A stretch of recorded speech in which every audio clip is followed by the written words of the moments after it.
Welcome to JoyMix Wonderland.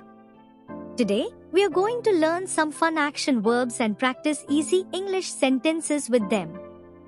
These are perfect for beginners, especially kids, to start speaking English every day. Let's learn some common action verbs. Repeat after me. Run, jump, eat, play, read, write, sleep,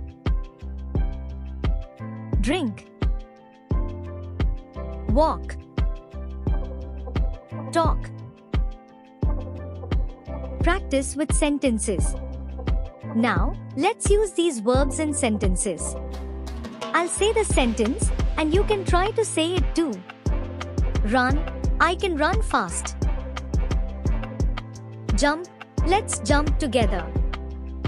Eat, I like to eat apples.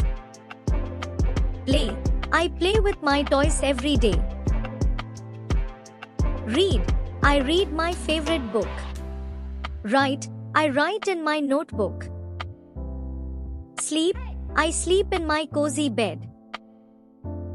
Drink, I drink water when I'm thirsty. Walk, I walk to the park with my friends. Talk, I talk with my family at dinner. Great job! Keep practicing these sentences every day, and soon, you'll be speaking English confidently. Thank you for watching. Don't forget to like, share, and subscribe for more fun English learning videos.